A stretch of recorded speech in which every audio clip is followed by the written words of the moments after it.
all going to speak for yourself, presented by Hyundai. Marcellus Wiley here, winning Swag Wars in 1983. Hey, the powder blue is a good look on you, sir. Really? Original gangster?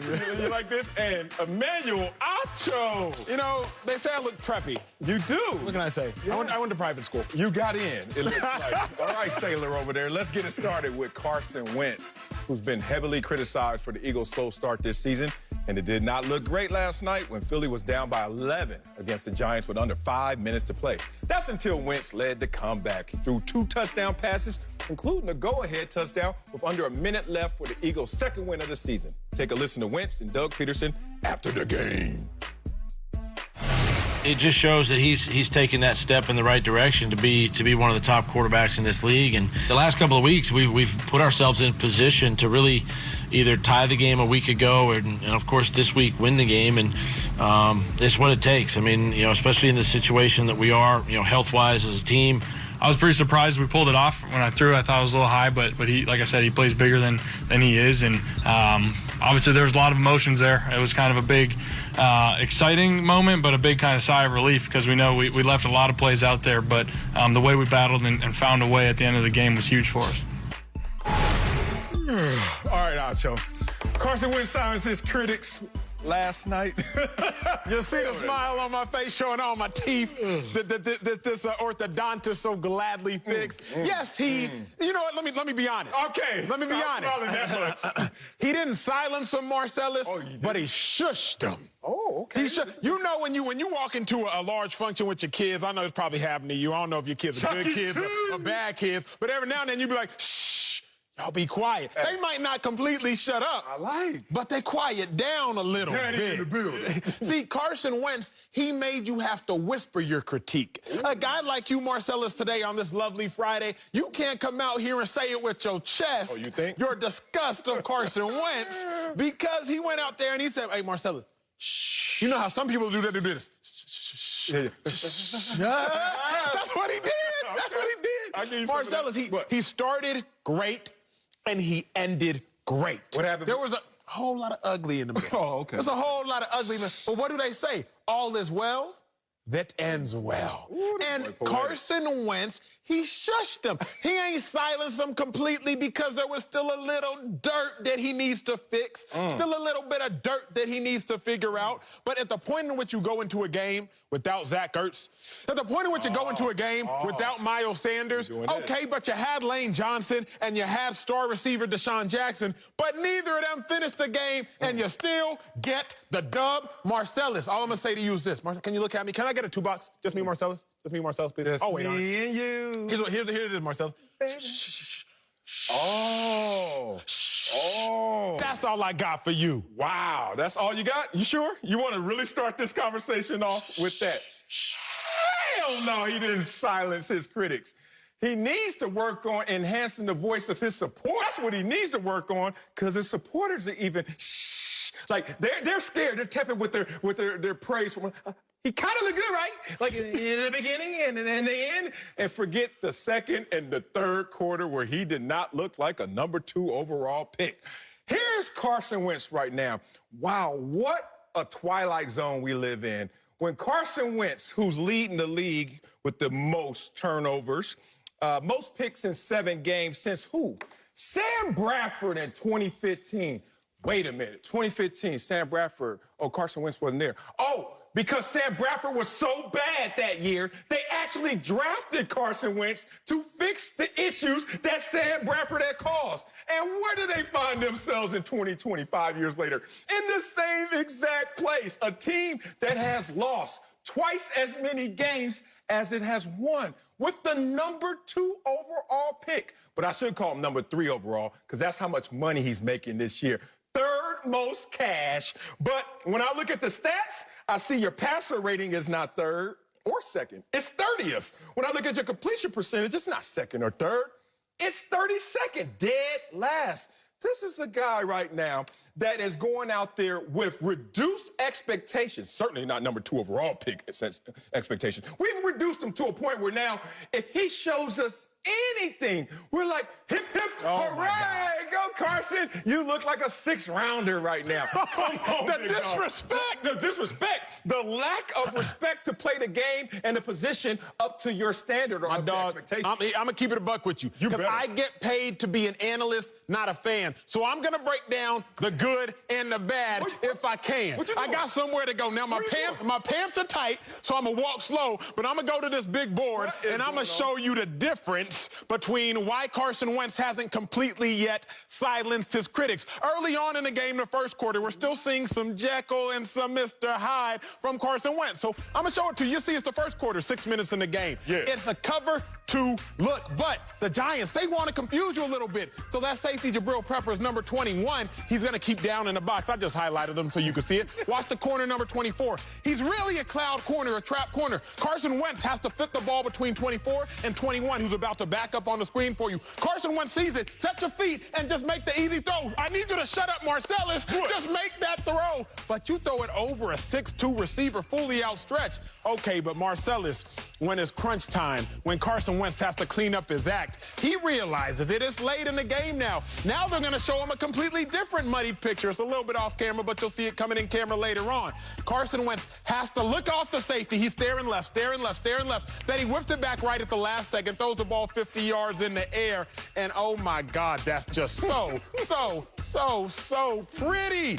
So, Marcellus, the only reason that he hasn't completely shut you up is because he makes plays like the first quarter play. But just know, you're going to be quiet real soon. I'm going to be quiet when I know that I'm winning this conversation, winning this debate. When you got to go 50 feet to go play Xbox to show me some bad plays of Carson Wentz, I know you ain't got nothing on this debate right now. Now you want to return back. I had to get back to my seat. Okay, I had to get comfortable. Take these shoes off. Here's my problem, Marcellus. You have selective vision. Really? Yes. Here's what I mean by that. LASIK. When Cam Newton against the Seattle Seahawks, he balled. What did you say after that game? Just paraphrase. How did you critique Cam Newton after that game? He looks really good. He's going to make this team that's sorry look good. Great. Yeah. Cam Newton had 390 passing yards, 3 total touchdowns, 1 pick in that game against the Seahawks. We proclaimed that Super Cam was back. Carson Wentz had 360 passing yards, 3 total touchdowns, 1 interception last night against a better Giants defense, and you're still skeptical. That tells me that you're biased. You're not looking at the facts. Really? You're not looking at the reality. You praised Cam Newton for doing the exact same thing that Carson Wentz did against a better defense last night. Oh, my God. Did Carson Wentz throw for over 60% completion percentage last night? Oh, no, he didn't. Oh, no, he didn't, because that's not what he does. The Mendoza line, before we even talk about are you good or great, you got to get over 60%. Somehow, some way, Carson Wentz finds himself under that number more times than on top of that number. But you know what, Acho? One thing I don't want to do, and I learned this in my relationship counseling, is win arguments. Because when I win, you lose. And we're in a relationship. I learned that with my wife. She wins a lot of arguments, but then I feel like a loser. So you know what? I'm not in a competition with you. I'm going to compliment you on everything you're doing right now. And instead of us going at it as adversaries, let's use the words of others so maybe that you can attack them and I won't feel like a winner or a loser. Let's see who says this. Maybe on the stat sheet, things look good, as you just went out there and stated, but there's probably a couple throws or decisions he wants back. Who said that? Oh, it's Coach. It's disappointing that Wentz seems to be regressing in some concerning ways, but boy, was that a discouraging performance. Right now, he is much like the Eagles. Bad. Who said that? Oh, Bo Wolf. You know who Bo Wolf is? He was out there with the Eagles. Yeah, he's a writer for the Eagles. He sees Carson Wentz more than both of them. When were these quotes made? These were made this morning and last night. So here's the point. After watching what we saw yesterday, you have to be real about this. Have we seen 4 quarters of good football from a number 2? We have not. So what the hell are we up here talking about? The critics have been silenced. The critics are sitting there saying, you're spazzing. At best, you show signs of life, but most of the time, you're the one that digs the ditch for the team to have to escape from. And then, yeah, you're the reason, Captain Save-A-Bro, but at the same time, I'm not believing that we will be in these deficits if you were playing up to your expectations. That's fair, but I'll say this. That's fair. It's fair. Again, I'm an analyst before I am a fan, although a little bit of Eagles green is still in my veins because it's still in my pocketbooks and my bank account. Carson Wentz, Marcellus, hasn't given us 4 great quarters. No. But he hasn't necessarily. Right now, what we need from Carson Wentz is getting dubs. That's what he did, Marcellus. He has 4 fourth-quarter comebacks in the last 11 games. To put that in context for so many of you fans and your beloved Dak Prescott had 1 in the last 20. I just want to put it in context. I'm not necessarily saying one's better than the other, but just the context of look at what Carson Wentz did. And again, Carson Wentz started on fire. 4 for 4. Then again, in between, and y'all look at the numbers because the numbers actually tell it best. Let's look at Carson Wentz by the drives. His first drive, 4 for 4, 45 yards and a touchdown. Then the next 9 drives, 16 for 32, 1 pick, 193. But Marcellus, in the last 4 minutes, the Eagles are down 21-10. Carson Wentz, you have to show up. He goes 5 for 7. 121 passing yards and 2 touchdowns.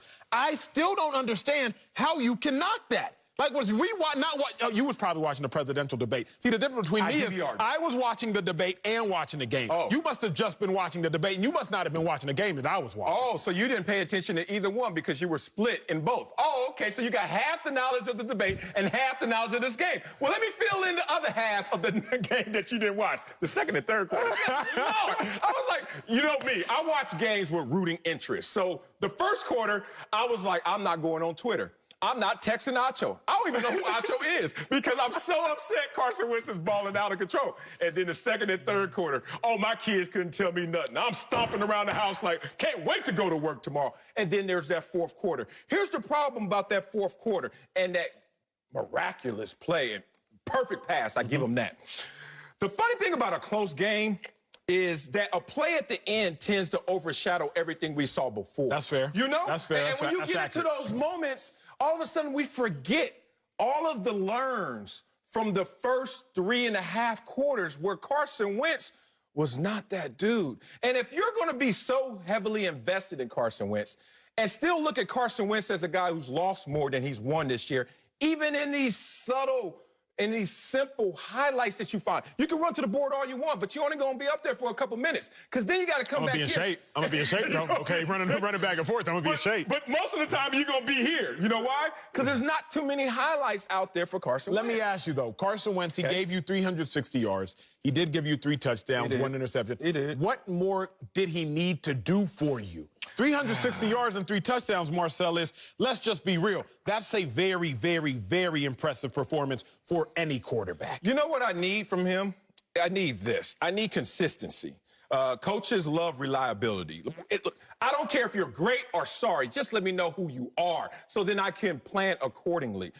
You can look at Doug Peterson, even through his erratic play calling, because he doesn't know which quarterback is going to show up by any given series. I need someone who understands pockets and the pocket awareness. Carson Wentz is a guy that literally will get in his own way and then save himself from getting in his own way and then say, where's my praise? I can't keep giving this out like this, Acho. To me, he's an issue for this team. Any factor with the fact of he truly is playing without all of his best weapons. It seems like you don't give him a bump for that. You talk about Mike McCarthy and you're like, well, he's without his starting quarterback. You give other people excuses, but where's Carson Wentz's excuse? Not even excuse.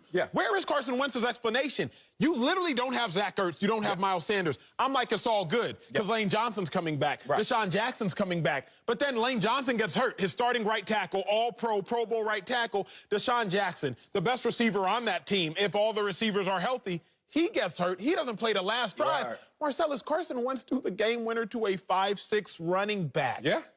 That, to me, means more than if Carson Wentz were to have all his weapons. Look, here's the thing.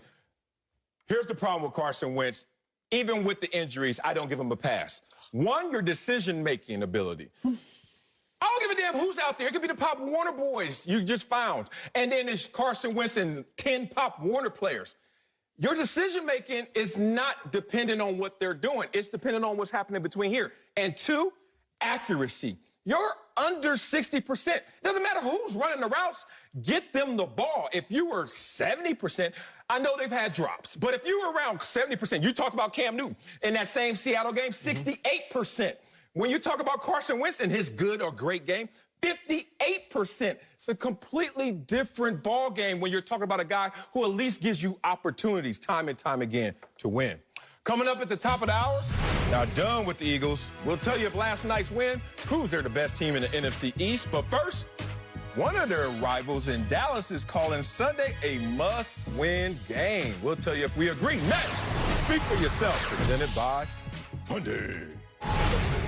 Welcome back to Speak for Yourself, presented by Hyundai. Let's talk about America's team, or so they call them, the Cowboys. They've definitely had a rough week, coming off a blowout loss on Monday night, and some anonymous players called out the coaching staff. Well, Dallas currently sits at 2-4, and linebacker Jalen Smith says their matchup against Washington Sunday on Fox is, quote, a must-win. I hear you, Jalen Smith. Oh, really? You sound a little nervous, though, but Marcellus, you tell me, is Sunday a must-win game for them boys? No, it's not a must-win game. And I hate when people want to use hyperbole when you need to be literal in certain situations. Like, I don't even need it to be hyperbolic. Just be real right now, Jalen Smith. What are you trying to go out there and motivate others through some falseness? We know this is not a must-win.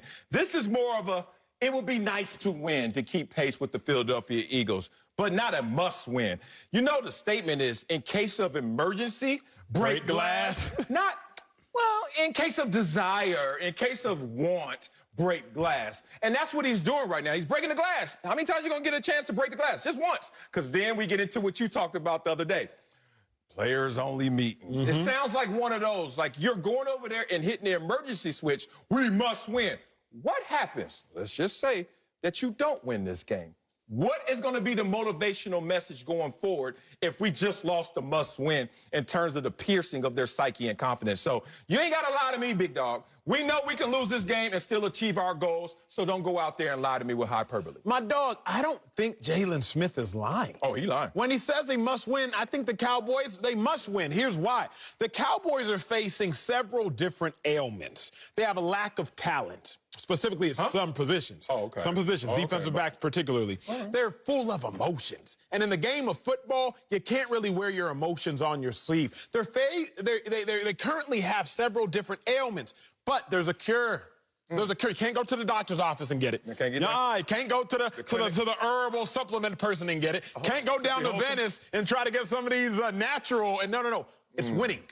Winning is the cure. Winning is the cure for every problem the Dallas Cowboys has. Their lack of running to the ball and how much we're criticizing them for it. Their lack of having a competent defensive coordinator. Their questions surrounding Mike McCarthy as head coach. Their questions surrounding Jerry Jones. Their questions surrounding Andy Dalton. The questions surrounding Ezekiel Elliott can all be solved by winning. Jalen Smith understands, hey, bruh, if we go out there and win, we don't have to deal with all this, man. If we go out there and win, we don't have to deal with all of the nonsense and the naysayers, at least for 1 week. I'll also say this. This is why they must win, Marcellus.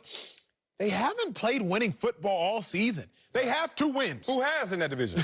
That's fair. I mean, come on. They have 2 wins, but they haven't played winning football. Your first win against the Atlanta Falcons, in which you trail by 20. There's a 1 in 450 chance that you will come back, because we've seen all these teams, and you, Cowboys, somehow miraculously come back because the Falcons trick it off.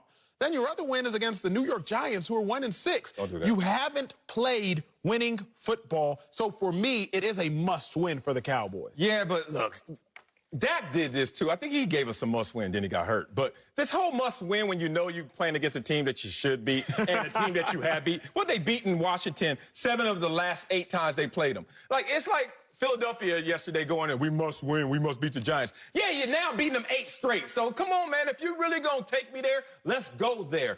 I don't like this because it's the same guy. You know how it is. When someone wants to be the rah-rah guy, the first thing you do is read his stripes. You look and say, oh, that's Jalen Smith. Oh, he got paid. Oh, he's a good linebacker. Oh, but lately, he hasn't been that same guy. You start looking at the film without him watching you, but you're watching the film in your own mind's eye. You're like, is this the same Jalen Smith who was chasing down DeAndre Hopkins in the loss to Arizona and let DeMarcus Lawrence run past him, and Jalen Smith talking about, oh, yeah, you know what, even me, I need to be held accountable. Wait a minute. So on moments when it's actually time to go out there and prove it, to actually do it, to let your words go and speak through action, You're not leading through that. But then you want to sit here in a press conference or on a Zoom meeting and sit there and say, we must win. Players can see through that. That's why I'm not feeling it. Let me tell you this, because I think you'll know this better than I and all the fans sitting at home. Everybody in the NFL is talented. Hint, everybody's talented. But not everybody is confident. Okay. Confidence is the difference between you being a superstar and to me, and you being, okay, why do I say that? 2014, I believe it was, because I was still playing back then. We played Odell Beckham, New York Giants. It was, I want to say, week 7 of the season, before he had made the 3-finger catch. Marcellus, Odell averaged 4 catches a game, 44 yards. In all his games before making the 3-finger catch, he only had 2 touchdowns. In the 7 games after making the 3-finger catch, Odell averaged 8 catches a game, 88 yards, and had 9 touchdowns. Same amount of time, same player, same quarterback, same running back, same offensive line. What was the difference? Odell had confidence. If the Dallas Cowboys lose to the Washington football team and the Cowboys become the worst team in the worst division in all of football, when they take the field, Marcellus, they might not expect to lose, but they surely will not expect to win. And I think that matters in football. Every now and then you take the field and you like, oh, I know beyond the shadow of a doubt we will win. Then you take the field and you like, yeah, if we play well. My coach, my rookie year, Pat Shermer. And I got another story for y'all, but I'm going to tell this one right now. Pat Shermer, bro, I was hurt. I tore my MCL, so I would be on the elliptical every morning, and Pat Shermer would come in and work out. I try to get healthy. Trying to get healthy. So, Pete, every day he would come to me and be like, hey, Acho, we can beat these boys. He was telling me as if he needed to tell himself. Because he didn't have the confidence that we could really win.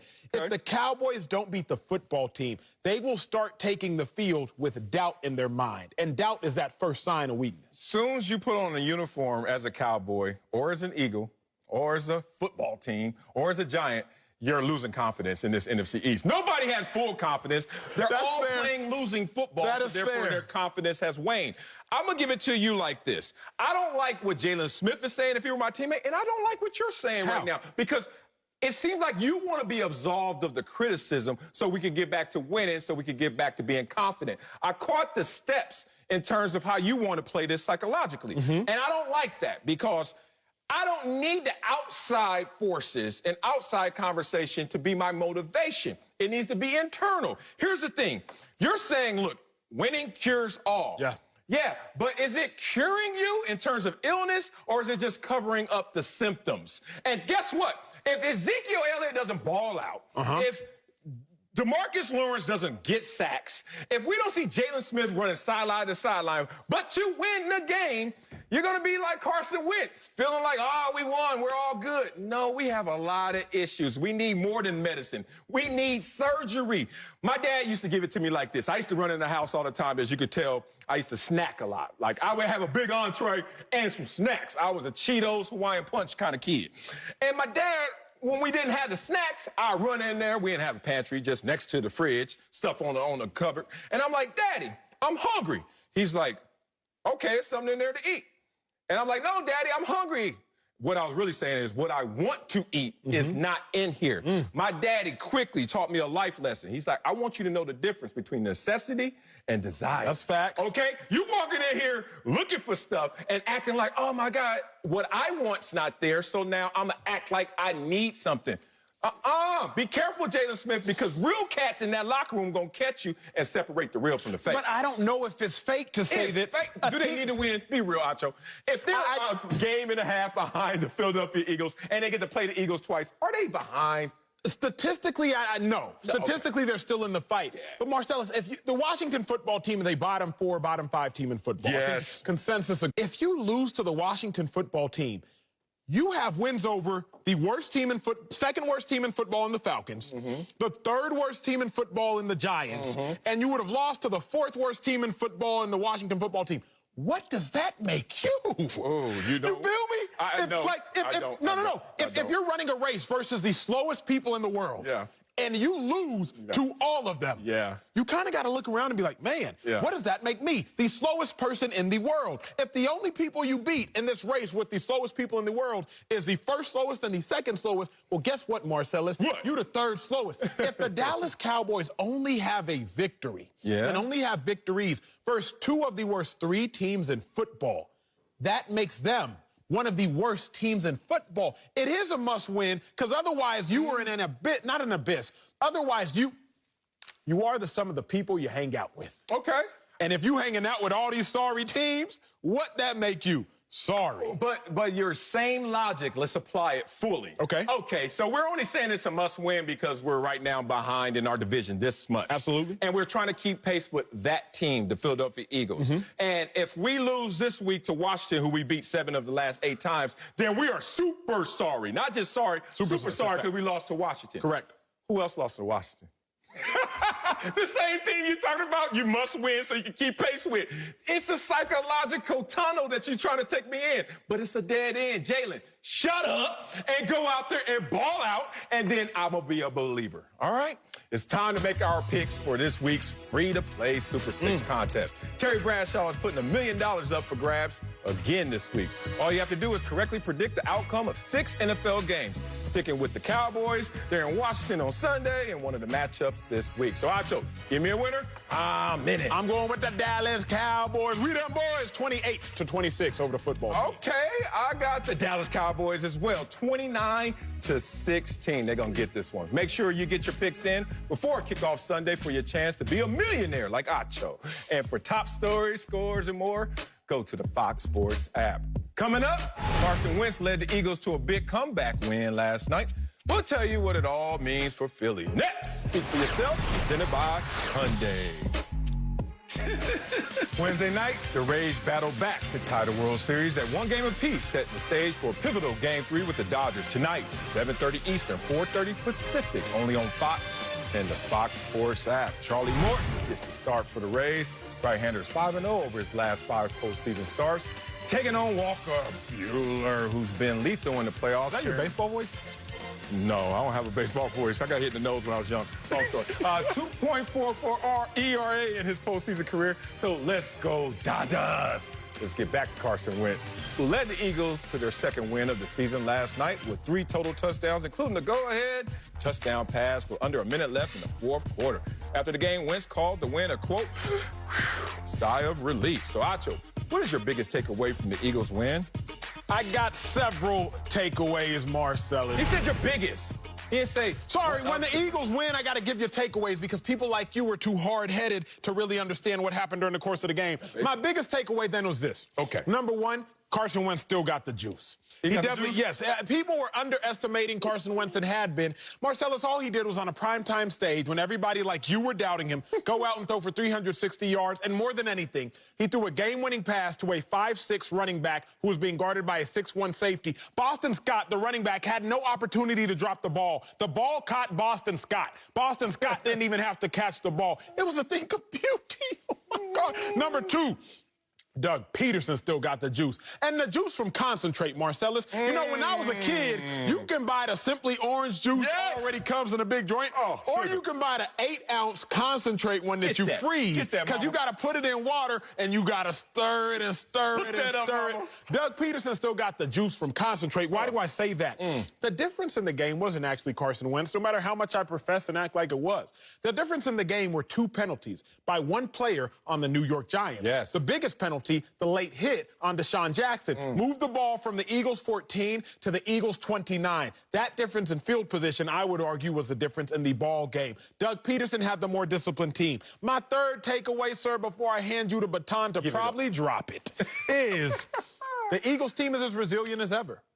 Going into last game, not the Giants game, we were like, man, injuries are depleted. You're on your 3rd string left tackle. You're on your 2nd string right tackle, your 2nd string right guard, your 2nd string left guard. You're on your 3rd string tight end. You're on your 3rd, 4th, 5th, and 6th string receivers. Okay, but relief is coming. Even though Ertz is hurt, Miles Sanders is hurt, you're going to get back Deshaun Jackson and Lane Johnson. But they got hurt. This Eagles team is the same resilient team that last year had to win 4 in a row to go to the playoffs, if I'm not mistaken.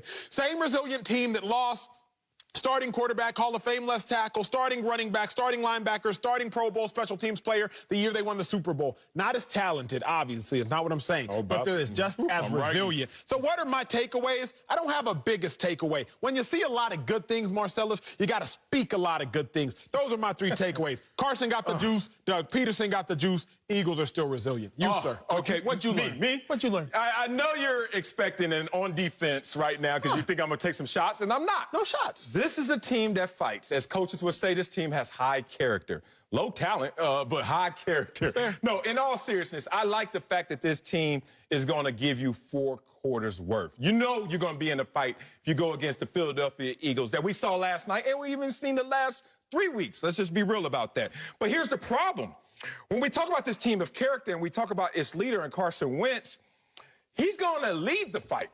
But he's also going to be the one that says, let's jump in this ditch that I created. That's fair. And then I'm going to be the one that leads us out this ditch. I can't knock that. And then say, hip, hip, look at me. And I'm like, can we skip that middle step, that middle part where we dig ourselves a hole and got to climb out of it? I don't like that. Carson Wentz, to me, doesn't seem calculated. There's no method to his madness. Okay. And I hear people out there comparing him to like Brett Favre light, broke Brett Favre, poor man's version of Brett Favre. But Brett Favre in terms of gunslinger, you know, makes it happen, draws it up in the dirt, whatever you want to say, has that moxie.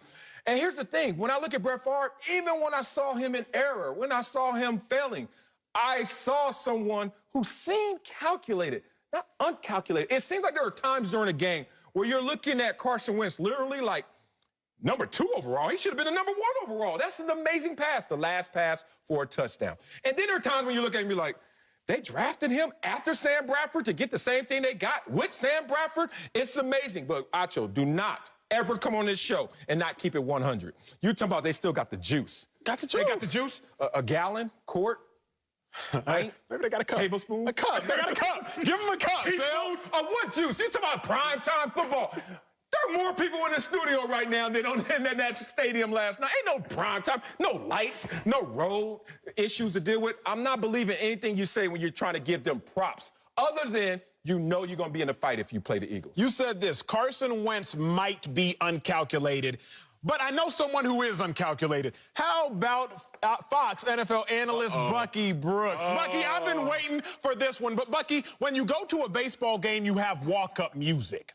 And, Bucky Brooks, before you take the floor and you give us your biggest takeaway, I want to play Bucky Brooks' intro music. It's really just a Bucky Brooks intro take. Shall we? This is Bucky. 3 weeks ago, we're debating on what kind of suit Carson Wentz is, and right now we just completely taking him off the rack. He's on the clearance rack. We don't even care what he is because we're okay going 4-11-1. Oh, how the mighty have fallen. The mighty have fallen. Have they, Bucky Brooks? What was your takeaway from the Eagles win, sir? My man. Softly quiet. Well, my takeaway is Carson Wentz certainly isn't your suit because he's still an off-the-rack special. In fact, the way that game was going, as you highlighted, and I love the way that you put that full screen on during the first section, so I couldn't see it, but I like the way you show those second and third quarters. He was really on that clearance rack, a discounted rate, because when we talk about a great quarterback, we're talking about 9 straight drives. 50% completion rate, 55.9 passer rating, and you want to celebrate 2 drives where he goes 5 for 7, and he benefited from a ton of penalties by the New York Giants. But I don't want to talk about all of that. This is what I want to talk about because my eyes really treated me very well this week because I had a chance to see a handful of quarterbacks up close and in person. And so when I look at Carson Wentz, I hear the comparisons to Brett Favre and some of the other greats at the position, but I want to say this. I don't know if Carson Wentz is better than Josh Allen. When I look at Josh Allen play, Josh Allen does some of the same things that Carson Wentz does, but he gives me more. I'm looking at Josh Allen this year. Josh Allen is completing 67% of his throws. He has a touchdown to interception ratio of 16-4, passer rating of 108 in a passer's league. And then when I go back to your guy, the guy that you proclaimed to be an MVP candidate at one time, a guy who I saw supplanted by Nick Foles, who won a Super Bowl, a guy who I almost saw replaced by Jalen Hurts last night. I'm looking at his numbers, and he's at, below 60%, 58.6. He's only averaging 6 yards per pass. I mean, 10-10 touchdown to interception ratio, passer rating of 74.3. I don't know much, but I know that there are guys walking around the street with passer ratings that are as close to Carson Wentz's passer rating. And so when we talk about what we learned from him, I heard you cite a bunch of stats and, 350 yards. But yeah, when Dak Prescott threw for 450 yards, we talk about wins, not stats. It's because they lost. I never know what we want and what we're judging. But here's what I will say. What will you say? The Philadelphia Eagles have a problem at quarterback. Yes. And the reason they have a problem is because Doug Peterson has a call sheet, but he never knows when he sends in the call which Carson Wentz is going to show up. I heard my guy, my friend, Marcellus Wiley, so eloquently say, what I want is consistency.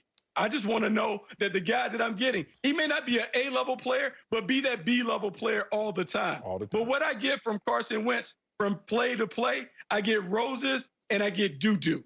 And I just don't know if I want doo-doo or roses in my starting quarterback. So what is it? Because I can't keep texting you those poop emojis because I feel like it's disrespectful when I do that to you. Are you done or are you finished? Feel like, dude. Bucky Brooks. Here's the thing. I'm not surprised. In America, you shouldn't be either that Bucky Brooks and Marcellus are friends. What I learned at a very, very young age is that misery loves company. This dude. Oh, and both of y'all were miserable last night. Here's the other thing I learned. I was watching Bucky Brooks call it on Amazon, whatever the case, because I was watching both games, and Bucky, you did a phenomenal job. But here's the problem. Yesterday before the game, I went to get, I had to take an eye test because I got to update my license. So I was trying on different glasses, and I had them with my mask on. And when you talk with your mask on, your glasses fog up. I realized that's your issue. Bucky can't watch the games, Marcellus, because his glasses be fogging up. So Bucky can't tell the difference between who's out there and who's not out there. Bucky, let me clarify it for you, sir.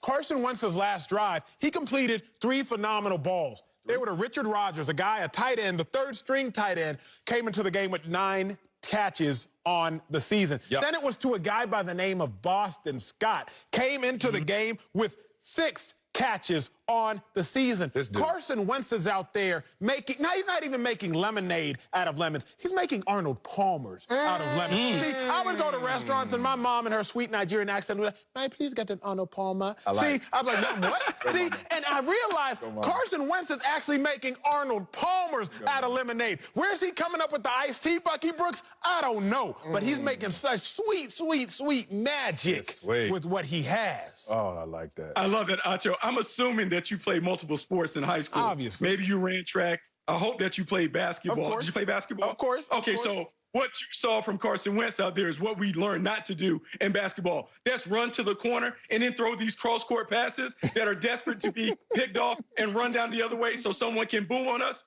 If LeBron James was playing for the New York Giants last night, oh my gosh, how many breakaway finishes would he have had with Carson Wentz throwing these flying passes? But I digress. And we'll stay to the point because I am wondering about Philadelphia, and I'm wondering because people always give you a preview before they show you the main show. And I noticed that I saw number 2, that is Jalen Hurts, on the field a lot more in last night's game than I seen previously. I saw him taking snaps from under center. I saw him executing zone read things. I saw him on the field running fake reverses. And I'm wondering, I am beginning to wonder if Doug Peterson is like, maybe I need to warm little man up because at some point, he's going to have to get on the field and maybe take over with my quarterback struggling. I'm not saying that they're about to bench your guy, but I'm saying where there's smoke, there's fire. And the more reps that Jalen Hurts gets, the more comfortable he is going to be filling that seat that is occupied by number 11 currently. Hey, Bucky, don't argue with a fool, because from a distance, people can't tell who is who. We are arguing with a fool.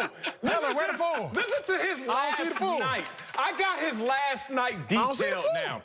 What did you do last night? You watched the game and you watched the debate.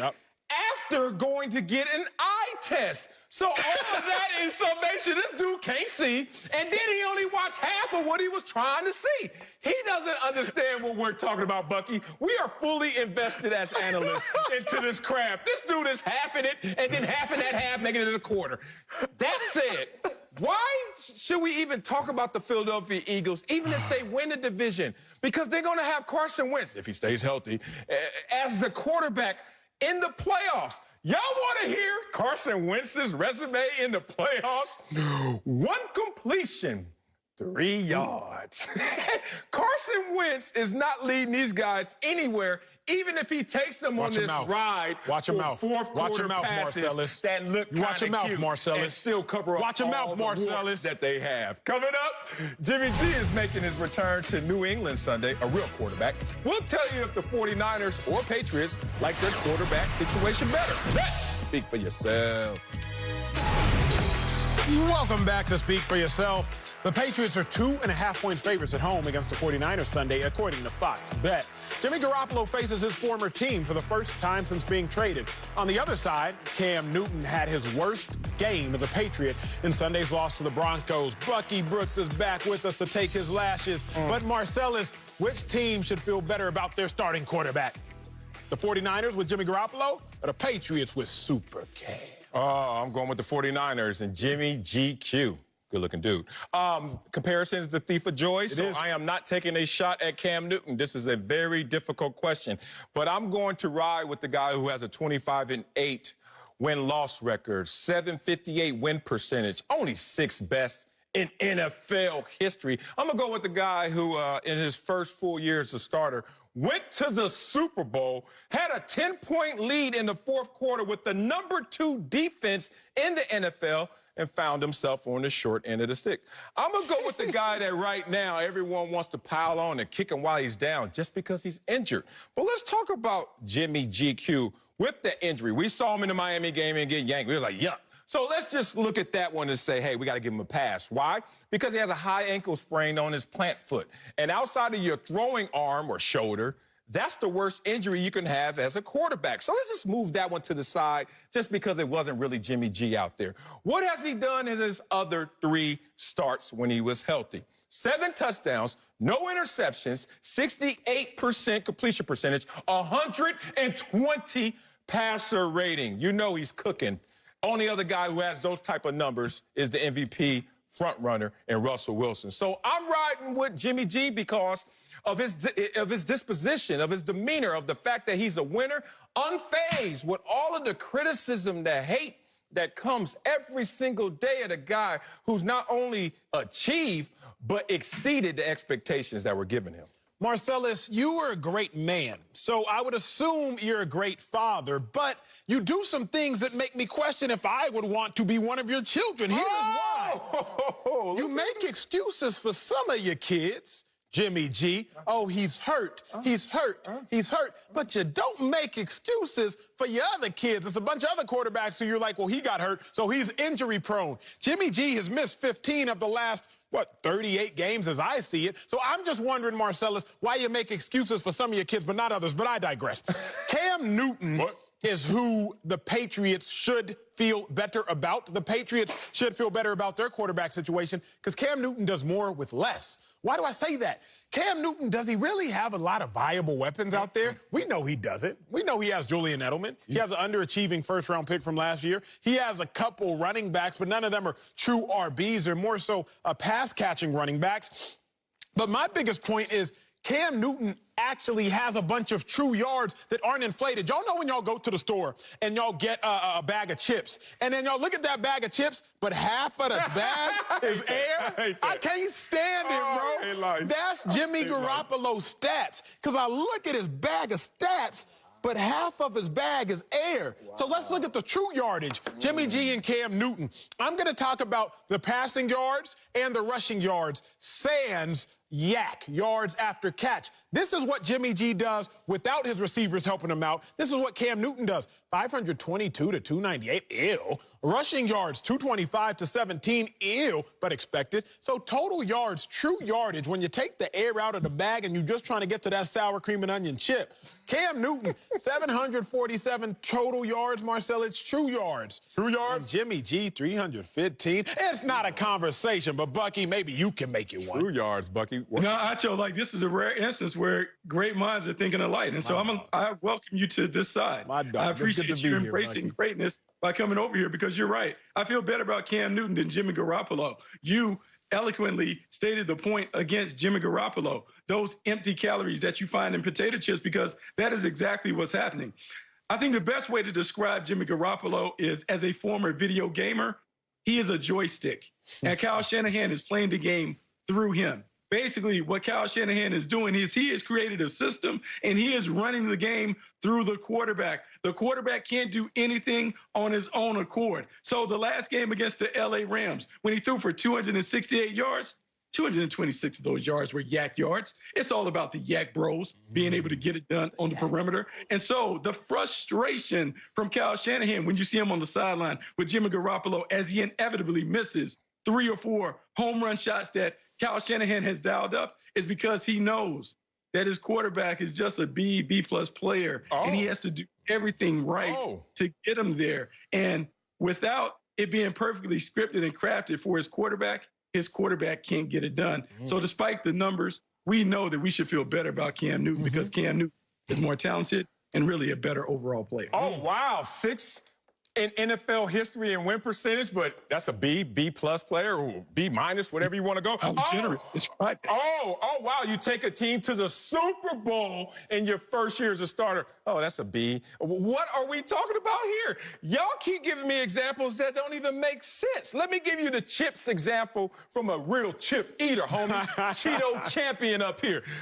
You know what? Let's go to our favorite sport, track and field. Let's talk about it. Now, I love Acho because he works from a premise of equality. I don't. I know things are not equal. 2 siblings are not equal. Acho, Bucky and I are not equal. I'm taller. I'm fatter.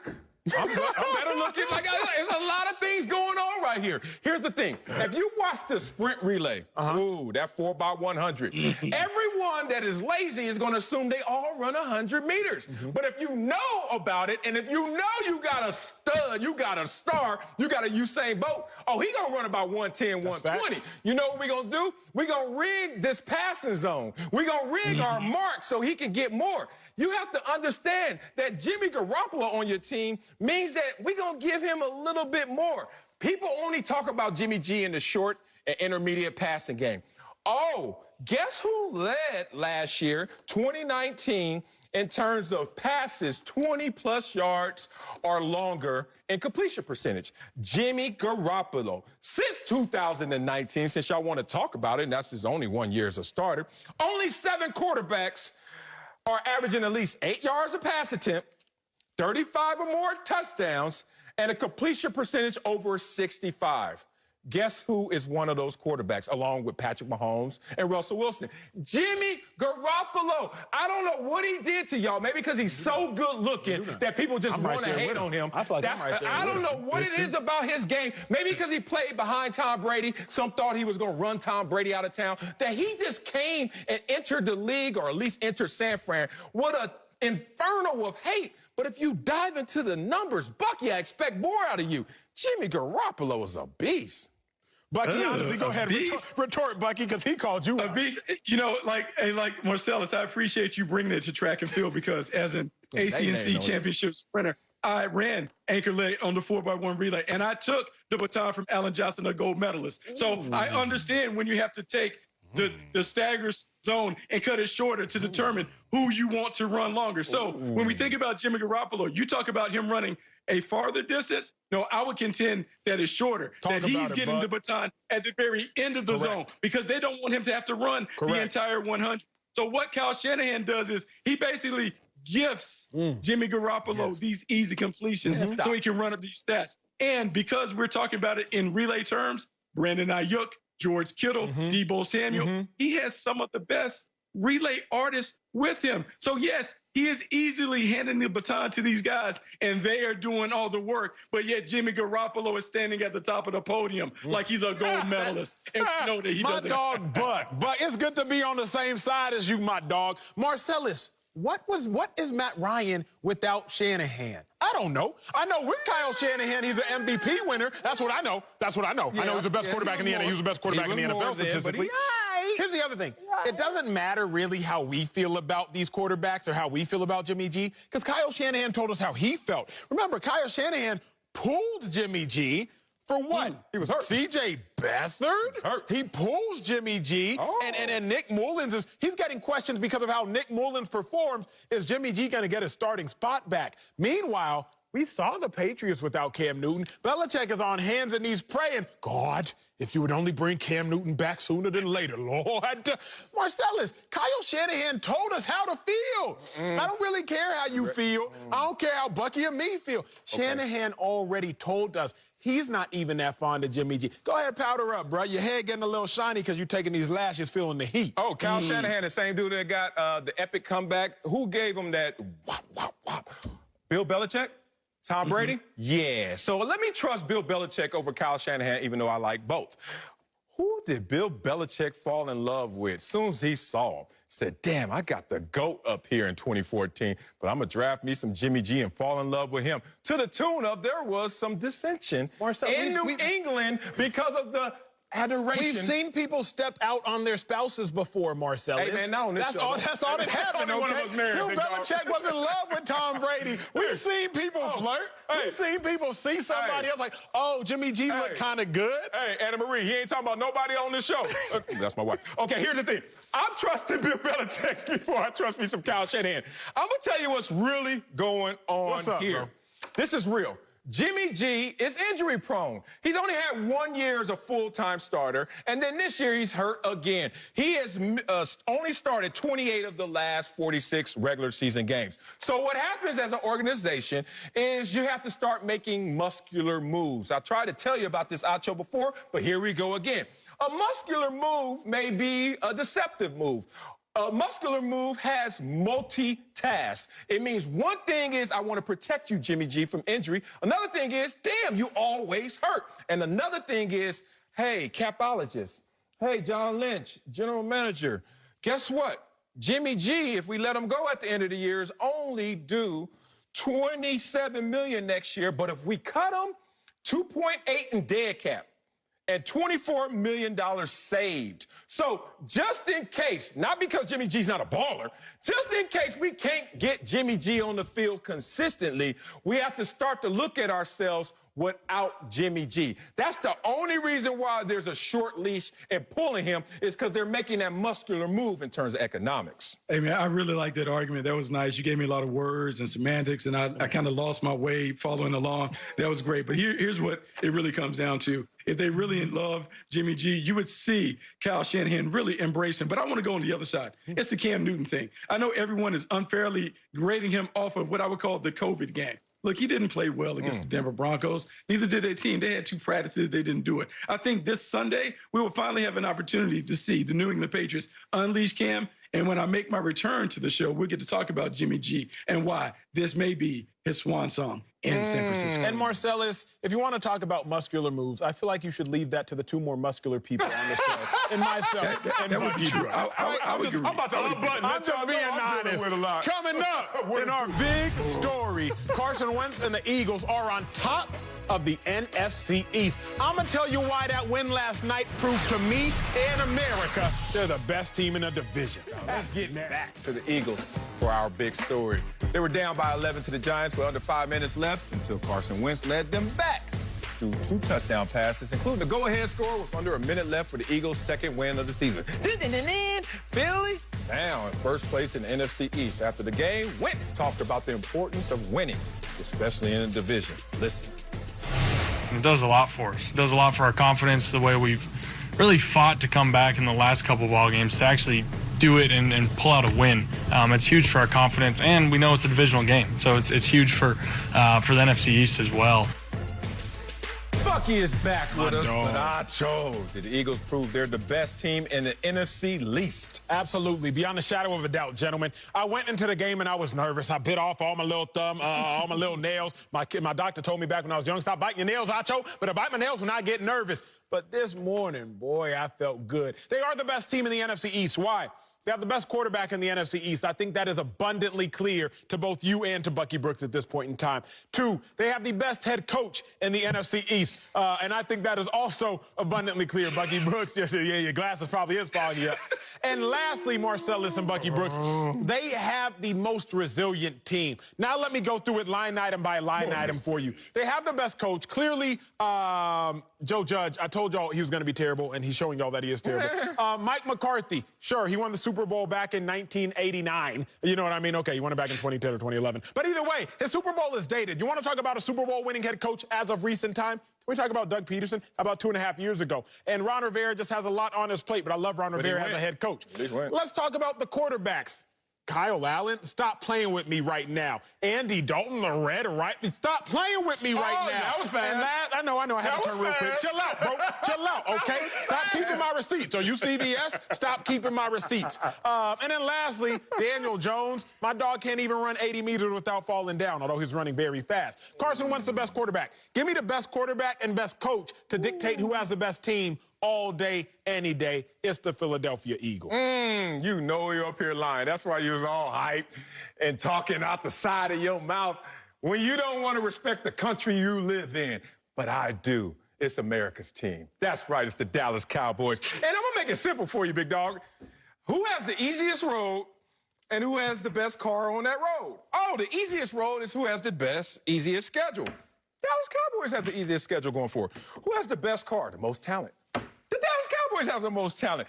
And I don't want to be archaic up here and just focusing on the defense and black and white television of football watching. Let's evolve with the times. Let's evolve with the game. And the game is about a passing attack. Who has the better offense? Cowboys or Eagles? Because it's only really a two-horse race. Cowboys. Who has a better scoring offense? Cowboys or Eagles? Cowboys. Who has a better passing offense, which is the name of the game? Cowboys. All those things said, easier road in front of them, more talent with them, and a healthier roster. That's going to add up to the Dallas Cowboys winning this division. I mean, those are fine arguments. But Acho, before I can even talk about you, I'm gonna quit talking about Carson Wentz in off-the-rack suits because what he had on last night was Carl Kanai or Fubu. I don't know what that combo is. So right now we're gonna call him Carl Kanai. But that right there is back. Yeah, that's college. That's not doing that dance still. Still doing that dance. But as we're talking about that, and you guys talking about the best team in the East, I believe the best team in the East played last night. But it wasn't the Eagles. It was the Giants. Because the Giants, as a team, are playing better than both of those other teams. And here's what we're going to say with Joe Judge. Joe Judge has got his guys to buy in. So when we look at this team played harder. They played together. And when we look at it, because those two teams that y'all are pulling for are straight sorry, I think the Giants, by the end of the year, will be the ones that get the T-shirt and the hat that signify. Hey, Sel, you know when you I haven't had to use this corny phrase in so long because usually nonsense stays behind you. But you know back in high school when you say, this is an A-B conversation. So see your way out of it, Bucky. That's how I feel, Bucky. Me and Marcella's having a legitimate conversation, and you came in and said, but how about the Giants? Bucky, you go sit down somewhere. I'm not finna entertain you. But let me say it like this, Bucky. The reason it is clearly the Eagles. Bucky, you play spades, right? I think you made a spades reference before. Spades. My dog plays some spades. Okay, nice. My dog, somebody fix his mic because I can't hear Bucky. Yeah, I ain't hear you, Bucky. When you play in spades, there's one card that trumps every card, Marcellus. I don't know if you play spades, but it's the big joker. And the big joker, if you lay down that big joker, it wins no matter what. Dak Prescott was the trump card. Yeah. He was the big joker. If Dak Prescott was still playing for the Cowboys, I would probably say the Cowboys are the better team in the NFC East. I would probably say the Cowboys are the best team in the NFC East. But here's the problem. In spades, boom, after you lay down that big joker, don't nobody got to fear your hand. Nobody's scared because of you like they that. know, oh, my little J, my ace of spades, my two of spades, depending on if you're playing black spades or white spades, it's going to walk. Okay? Marcel, let's chill out. It's going to walk. So here's my point. It's the Eagles because they now have the highest card in anybody's hand in Carson Wentz. They now have the most valuable that's the highest player. card? Yes. They have the most valuable player still in the NFC East because they have the best quarterback still in the NFC East. Oh, my God. My God, are we cutting off clubs? Is he a six of clubs? Like, is that what we're doing? We're playing spades and clubs are walking across? Like, that's what we're doing? Because there's no way you can say that dude is a spade based on how he is played. I mean, maybe it's just one of those rare hands where you can walk with a club, but I just don't play it like that. But as I'm looking at the Giants, and both you guys giggled and laughed and kikied and all those things, I mean, Manuel Acho, we were up to 40 seconds away for the New York Giants being at the top of the division, being able to do it because we saw them play on the road against your Eagles and give them the business. And as we look at this young team who hasn't benefited from a full training camp or preseason games, we know that Joe Judge is committed. And based on the way that those two quarterbacks played last night, Daniel Jones is a much better player than Carson Wentz. Bucky Brooks, bro. Close only counts in what they say, horseshoes and hand grenades. But close does not count on the football field. Don't call the Giants the most disciplined team when discipline is the exact reason they lost the game, the lack thereof. Don't call the Giants. Don't call that quarterback the best quarterback in business. He leads the league in interceptions. You can't be the best. You can't be the best. You have the most interceptions. If that was the case, then last year we would have been celebrating Jameis Winston. Oh, I got some. Hey, okay, Acho, I'm going to help you. We're going to go back to class. Remember we said it's an A and B conversation, see your way out of it? Well, my grandmother, Grandma Blackie, she was a little more gangster than that. She used to say, you can't make sense out of nonsense. And you can't make sense out of what Bucky's talking about right now. Let's make some sense out of the fact that even the Philadelphia Eagles don't really stand a chance because they have to go out there and let Carson Wentz lead them. Let me remind y'all which card. What y'all talking about? Spades, clubs, and all that? I ain't that good in that, but I am good in knowing my facts and my stats. And let's look at who has completed fewer than 60% of his passes in 3 straight games. Carson Wentz, so that ain't a big joker. 12 giveaways this season, most in the NFL. That ain't a big joker. Kept his streak alive of at least 1 giveaway every game this season. Not a big joker. 10 interceptions this season, tied for the most in the NFL. Sacked 28 times this season, tied for the most in the NFL. And 58.6 completion percentage. Bucky, help me out. What card is that? It ain't the big joker. No. That might be a 5 of hearts. Hey, bro, here's my thing, Marcellus. But all the stats that you gave me just reminded of that one, what was that, Destiny's Child song? I'm a survivor, I'm not gonna give up. That's what it reminds me of Carson Wentz, because he's been sacked 28 times. He's resilient. What y'all are underestimating is this. Resilient? Here's what y'all are underestimating. The only way to get to success is if you understand success. Let's talk about these teams and their DNAs and their makeups and their rosters. The Dallas Cowboys, they have 4 players that have been to the Super Bowl before, played in a Super Bowl. The Washington football team, they got 3 players. The Giants, they have 10. But the Philadelphia Eagles, they have 15. When the going gets tough, and them tough get on going, like the other teams in that division, the Philadelphia Eagles, in my opinion, will be standing there fighting because they know how to close, they know how to finish. 25% of games decided by 3 points or less. The reason the Eagles won last night, not a fluke, not a coin flip, not whatever Bucky wants to attribute it to. Oh, Joe Judge, he needed a little bit more time. Oh, Joe Judge is without Saquon Barkley. Oh, my God, Joe Judge, he didn't have OTA. Oh, my God. That's not what it comes down to, Bucky. Great teams do great things in great moments. Well, I'm glad that you cited all those statistics about the number of guys that you have at the Super Bowl. I am a guy who occasionally I watch The Bachelorette, and I see a bunch of dudes up in there trying to get a rose. But just because you made the casting call, don't make you the winner. And just because you got 15 dudes that have been to the Super Bowl, the quarterback hasn't played in the Super Bowl. And Marcellus told me earlier, he's only thrown 1 pass in a playoff game. So we can't count him. Now, Marcellus, you talked about all those stats and disparaging the Philadelphia Eagles.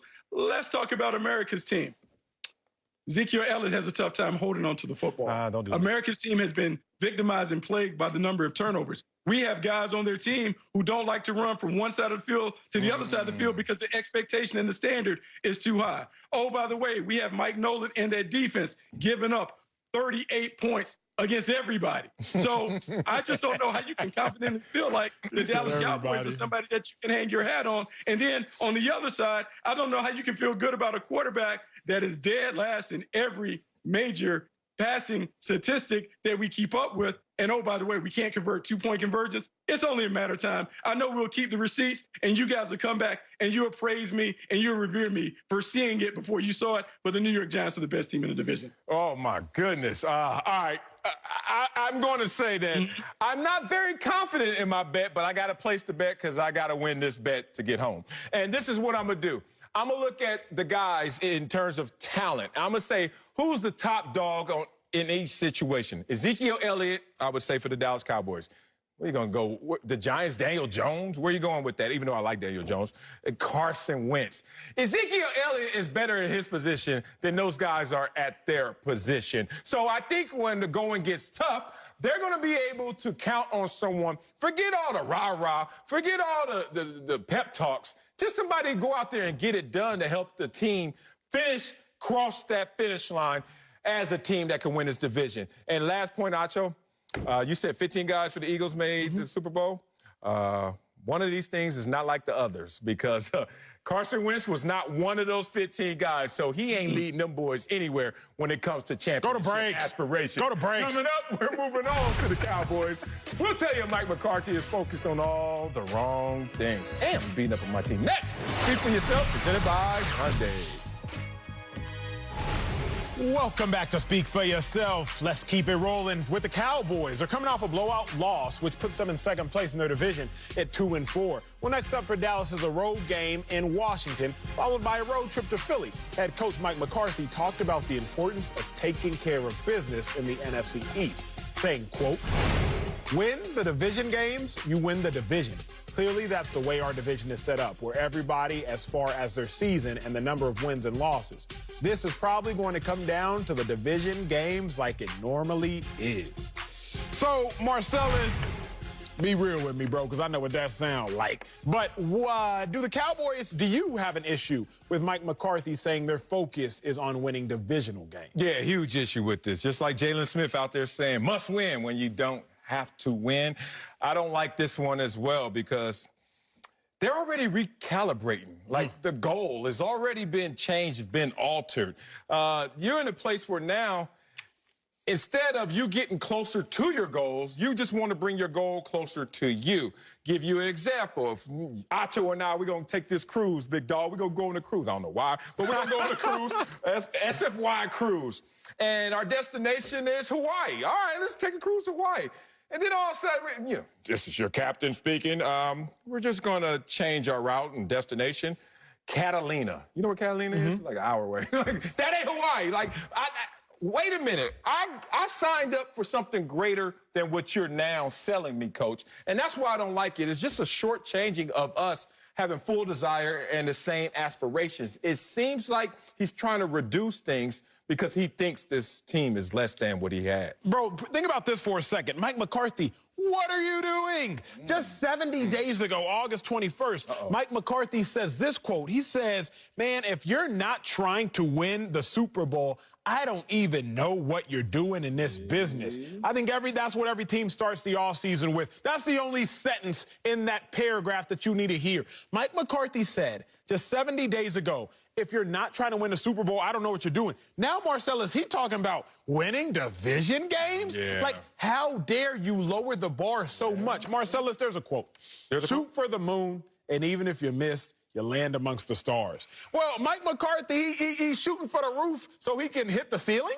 Like, I don't get it, Mike McCarthy. Like, you're shooting to win the worst division in football. Now, sure, I understand the semantics of it. Win the division, you make the playoffs. Yeah. But how can you have such high and lofty aspirations just 70 days ago, 2 months and change ago, and all of a sudden you're like, man, bump this Super Bowl talk. Let's just try to beat the second worst team in football. Yeah.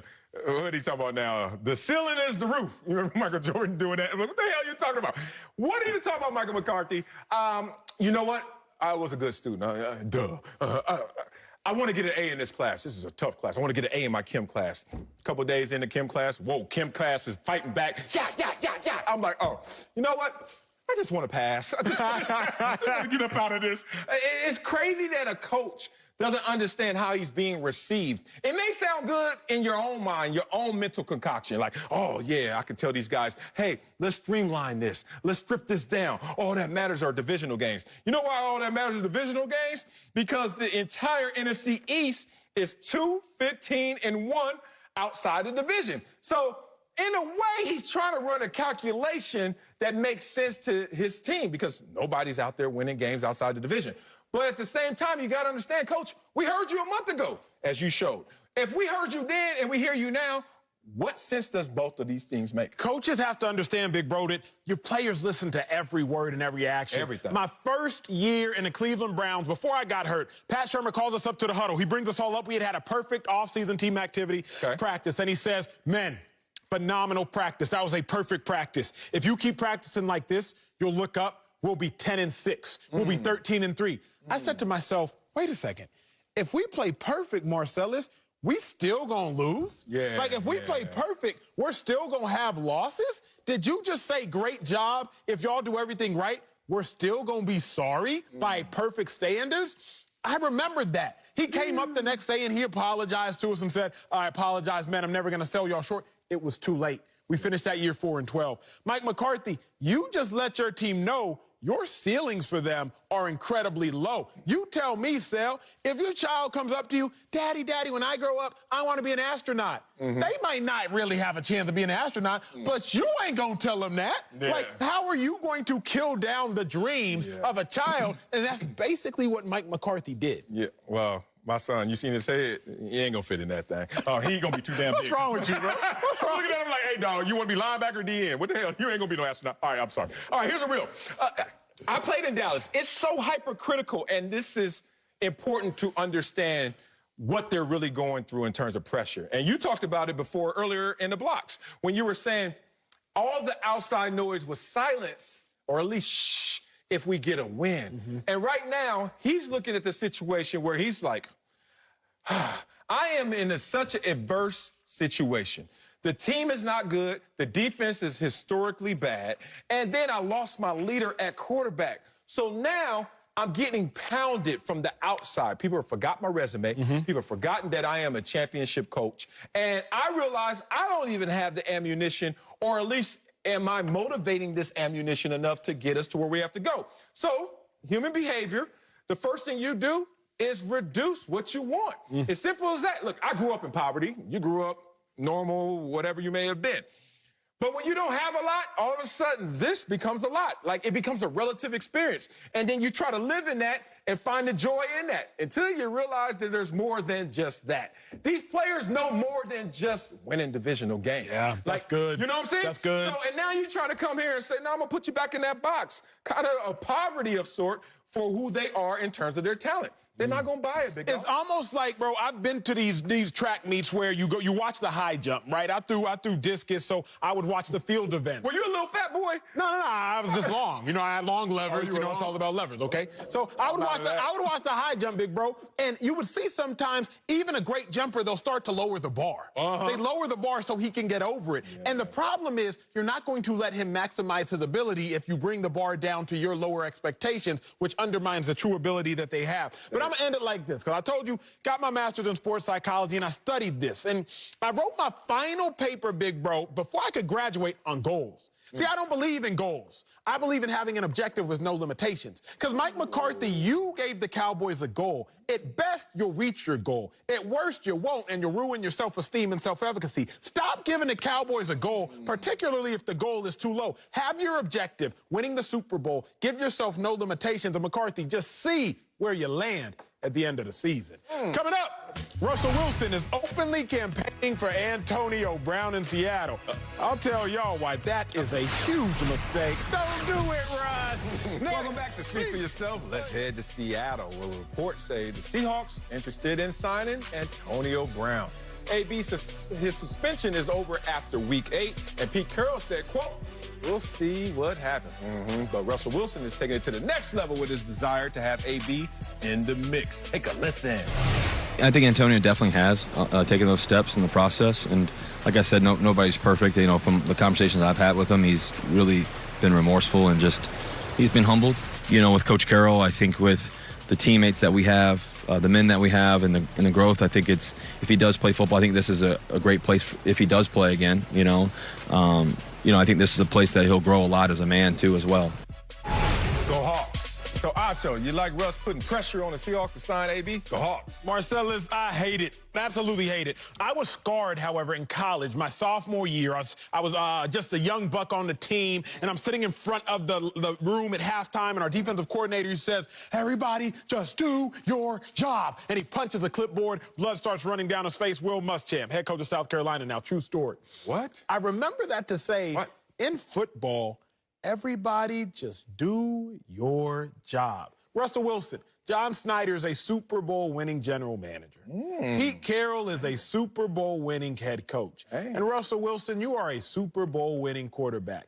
The general manager's not going to come on the field and say, hey, Russ, against the cover 2 defense, hit the honey hole shot instead of throwing the check down. So don't say, hey, I would really appreciate it if y'all add Antonio Brown to this roster. Let them set up the roster and you play the game. In the event they were Bill O'Briening you, yes, I'll use Bill O'Brien as a verb. In the event they were Bill O'Briening you and ruining the roster and depleting you with talent, then I would say, okay, Russ, maybe muddy your hands up. But, bro, you're killing it right now. Furthermore, they've already given you enough. They've given you a leash, not given you enough. What I mean by that is give somebody an inch, they'll take a mile. Russ, they're letting you cook and publicly campaigning that you should cook. You lead the NFL in every statistical category. Killing it. Like, you're killing it. Why are you messing up something that's already great? It might cause tension. For that reason, Marcellus, I absolutely hate it. Everybody just do your job in that amazing Seahawks organization, and everything will go great. Love that take. I guess that's why there's 2 sides to every coin, and they both have the same value, right? Because you're going to love my take. Well, look. The reason why I like this is the same reason that we're on a team together, but you have a job to do, I have a job to do. But there are times where I will remind you of your job or vice versa. Okay, I'm over here looking at my phone, and we got 5 seconds before we back on air. Hey, Marcellus, you got to read. right? Sometimes you step in my lane, sometimes I'm over here stuttering through statistics, and you're like, statistic. You know what I mean? Asterisk. Like, the point is we work together. That's fair. So let's not make these lines so bold that we can't cross them if we're all on the same team. But let's just be real about this. No one or nothing is static in life, especially status, especially success. Either you're getting better or coach said you're getting worse. You're not staying the same every day you get out here as an individual or as a team. So I'm looking at the Super Bowl champions. You mentioned 3 different champions, but who are the Super Bowl champions? Kansas City Chiefs. Are they still making moves? They are. Are they bringing in questionable characters? They are. Yes, they are, because they understand that status is fluid. So you have to go out there and make sure you're continuing to increase your chances of winning. I give you an example this year, the Green Bay Packers. Before that Tampa Bay Buccaneer game, people were starting to say, write them into the Super Bowl. Look at this team, unbeatable. How the mighty have fallen. In 1 week, things can change. I look at a situation where if you bring in AB, he is an insurance policy. He is a luxury. He's everything you're going to say. But he's also a baller. Let's think about this. Just put your player's hat back on.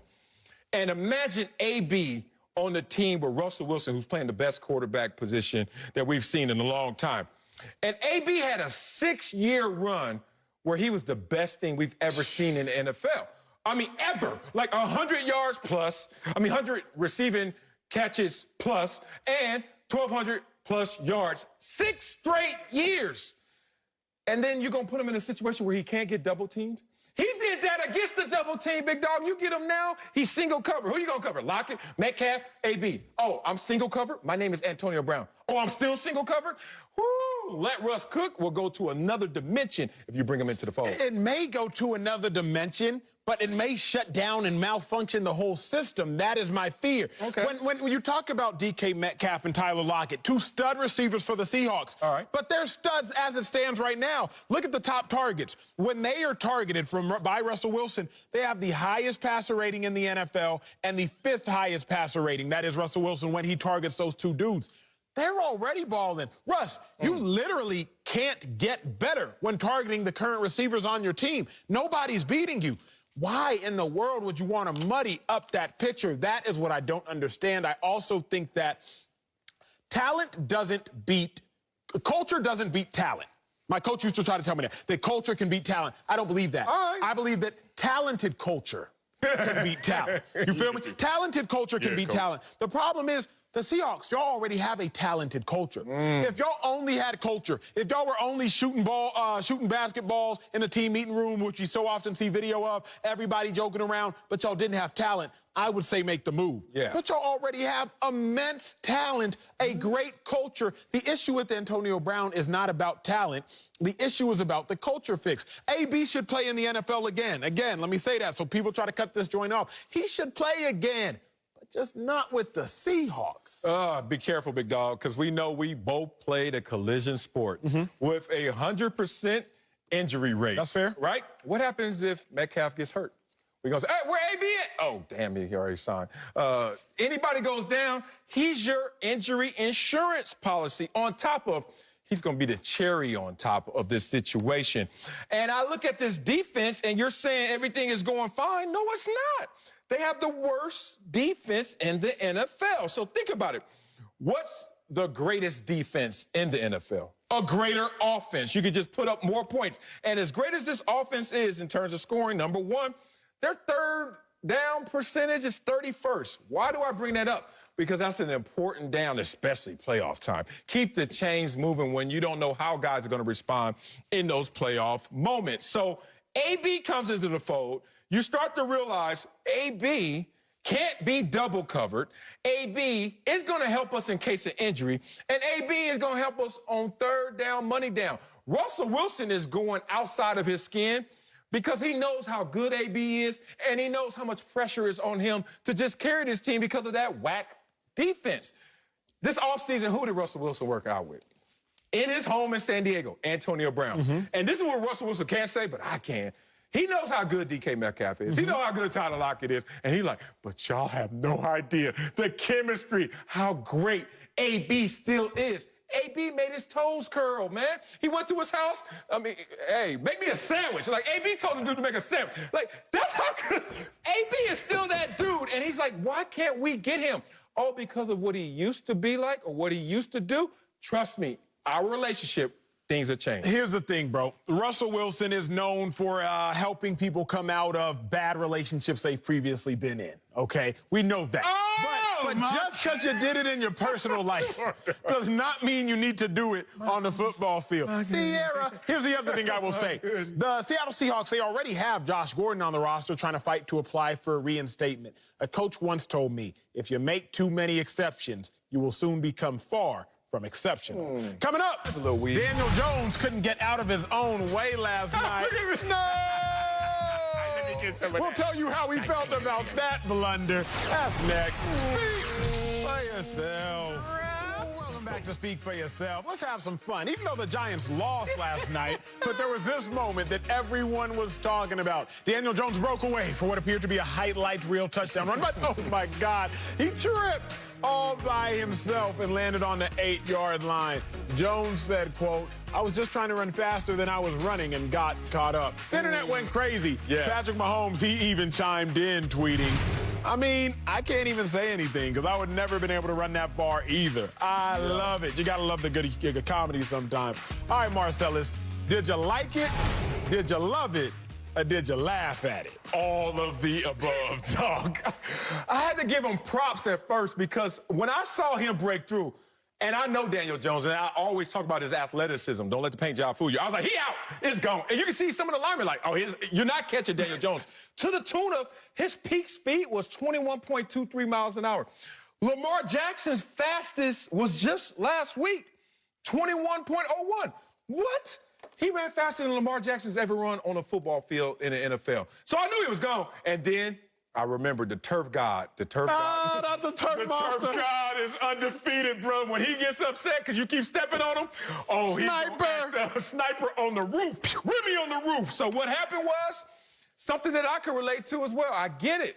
You lose your mind when you find yourself out of your element. Like if you're a quarterback and you're running on an 80-yard touchdown, that could have been 88 yards, you lose your mind. And a guy like myself, I've been in this position before. Have you? Yeah, I've lost my mind too. Even though I ran track growing up, I lost some of that when I got older.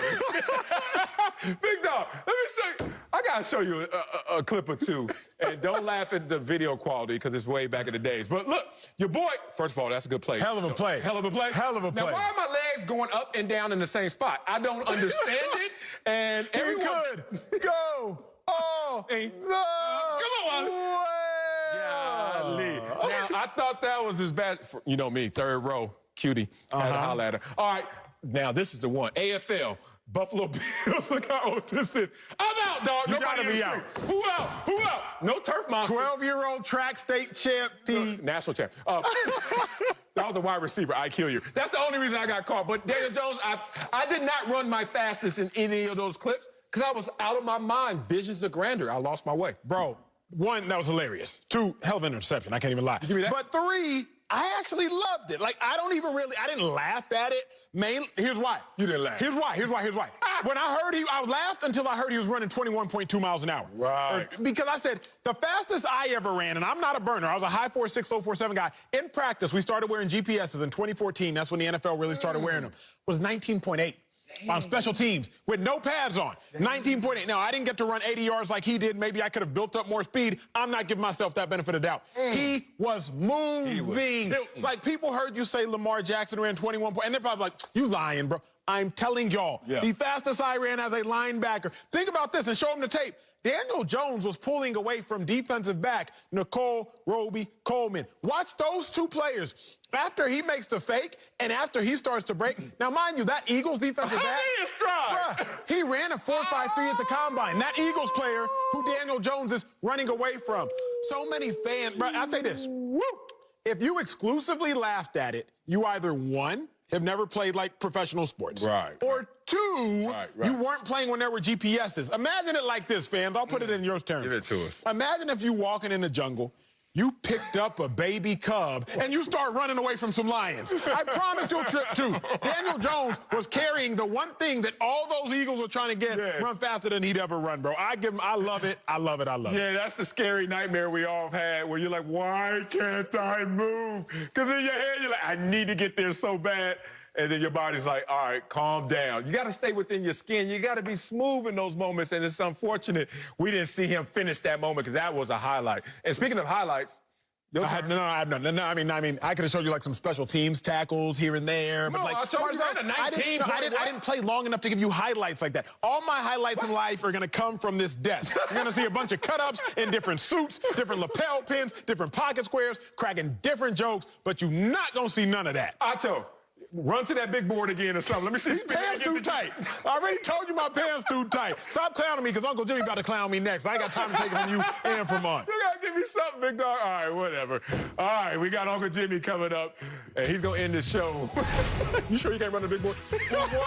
With his opinion on Daniel Jones's run. Oh, I know that's going to be funny. That's next. Speak for yourself.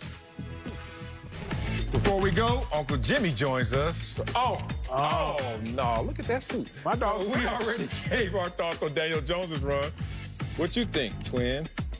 Hey, man, man, first of all, the difference in me and you is I make this look good. I hear you. Hey, man. What? On the for real, why is everybody making fun of Daniel Jones and his performance last night? Because he failed. No, the man gave you all he had. Nah. He did. The man tried his damnedest. 8 more and yards. Came up short. Nope, 8 more. Okay? Now, all I'm going to ask y'all is who amongst us ain't been there, done that? Who amongst us ain't been out there all alone and all you can see is end zone? And what happened? First, you get that shortness of breath. That's facts. And then you get that little cramp. That's facts. And God forbid it move down to the bottom of your foot. And then you got to say that prayer. Oh, God, please, not now. And then all of a sudden, then you start thinking, you'd be like, you know you ain't going to finish the race, right? So then you got to figure out your excuse. You be like, the lights was too bright. Or, it was the roar of the crowd. What you talking about, Willie? Hey, man, it happens to the best of us. You still talking about football? No. We don't know why it happened. Yeah, look, here's my thing. Look, it happened to me. Look. Goodness. You ever heard the phrase that? Never heard that. Hey, man. See, look. you something, You man. died. Marcellus Wiley is known around the world as not being worth a fart in the wind. You know right from wrong. Yeah. Hey, man, what is this? Hey, that's a good recovery from that stroke you had in the beginning. I hear you. You okay? Check his blood pressure. All right, Fox Bet Live. What you do, man?